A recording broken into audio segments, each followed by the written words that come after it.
Welcome to Praveen education institute. So already நம்ம வந்து Rowlatt act அப்படிங்கிற ஒரு கான்செப்ட் பற்றி நம்ம பார்த்துருந்தோம். ஸோ அந்த வகையில் வந்து இன்றைக்கி நம்ம என்ன பார்க்க போகிறோம் அப்படின்னா ஜாலியன் வாலாபாக் ட்ராஜடி. ஸோ அது எப்படி நம்ம புக்கில் கொடுத்துருக்காங்க அப்படின்னா ஜென்ரல் டயர்ஸ் ப்ரூட்டாலிட்டி, அதாவது கொடுங்கோன்மை அப்படின்னு சொல்லிட்டு கொடுத்துருக்காங்க. April 13, 1919 ஜாலியன் வாலாபாக் அப்படிங்கிற ஒரு பிளேஸில் வந்து மக்கள் எல்லாம் கூடியிருக்காங்க. ஸோ இந்த பிளேஸ் வந்து எங்கே இருக்குது அப்படின்னா அம்ரிஸ்டாரில் இருக்குது, சரிங்களா? ஸோ இது எதுக்கு செலிப்ரேட் பண்ணுறதுக்கு அப்படின்னா பைசாக்கி டே அப்படிங்கிற ஒரு ஃபெஸ்டிவலில் செலிப்ரேட் பண்ணுறதுக்கு தான்.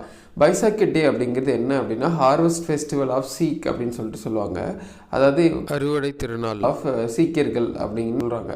ஸோ அங்கே மக்கள் எல்லாருமே கூடியிருக்காங்க அப்படிங்கிறத ஜென்ரல் டயர் தெரிஞ்சுக்கிறாரு.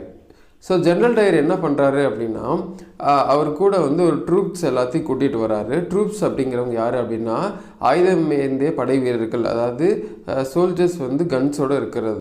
ப்ளஸ் அவங்க கூட ஆர்ம்டு வெஹிக்கிளையும் எடுத்துகிட்டு வராரு. ஆர்ம்டு வெஹிக்கிள் அப்படின்னா பீரங்கி படைன்னு சொல்கிறாங்க. அந்த ஜாலியன் வாலாபாக் அப்படிங்கிற ஒரு பிளேஸில் வந்து ஃபுல்லாக சுற்றிலையும் எல்லாமே வந்து பெரிய பெரிய வால்ஸ் செவரு இருக்குது. மக்கள் முன்னாடி வந்து நின்று எந்த ஒரு முன்னறிவிப்பு இல்லாமல் ஒரு அவேர்னஸ், ஒரு வார்னிங் கொடுக்காம ஷூட் பண்ண ஆரம்பிக்கிறாங்க. எவ்வளோ நேரத்துக்குன்னா 10 மினிட்ஸுக்கு. ஸோ இதில் வந்து அஃபிஷியலாக வந்து 379, அதாவது 379 மெம்பர்ஸ் வந்து கொல்லப்படுறாங்க. அதுக்கப்புறம் ஒரு 1000 பேருக்கு மேலே வந்து காயமடைகிறாங்க, இன்ஜூர் ஆகுறாங்கன்னு சொல்கிறாங்க. பட் அன்அஃபிஷியலாக வந்த ரிப்போர்ட் என்ன அப்படின்னா அங்கே வந்து இறந்தது 1000 மெம்பர்ஸ்க்கு மேலே அப்படின்ட்டு சொல்லப்படுது. ஸோ இதுக்கப்புறம் என்ன ஆகுது அப்படின்னா இவங்களை கண்ட்ரோல் பண்ணுறதுக்காக படைத்துறை சட்டம் அப்படின்னு சொல்லிட்டு ஒன்று போடுறாங்க, அதாவது மார்ஷியல் லா போடுறாங்க. ஸோ இந்த மார்ஷியல் லா படி பஞ்சாபில் இருக்கிற மக்கள், அதாவது குறிப்பாக அம்ரிஸ்டார், ஏன்னா அங்கே தான் போராட்டம் வந்து தீவிரமாக இருந்துச்சு.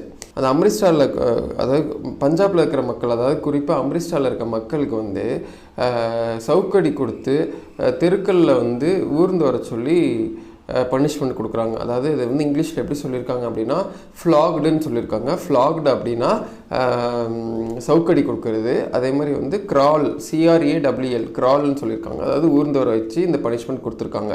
ஸோ இதை தெரிஞ்சு நொந்து போன ரவீந்திரநாத் தாகூரும் காந்தியும் என்ன பண்ணுறாங்க அப்படின்னா ரவீந்திரநாத் தாகூர் அவரோட டைட்டிலான நைட்ஹுட் அப்படிங்கிற டைட்டிலை வந்து திருப்பி கொடுத்துட்றாரு, அதாவது வீர திருமகன் அப்படின்னு சொல்லிட்டு.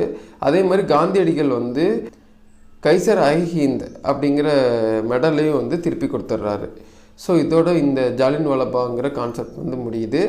மேலும் இது போன்ற யூஸ்ஃபுல்லான வீடியோஸ் தெரிஞ்சுக்க நம்ம சேனலை சப்ஸ்கிரைப் பண்ணுங்கள். தேங்க்யூ.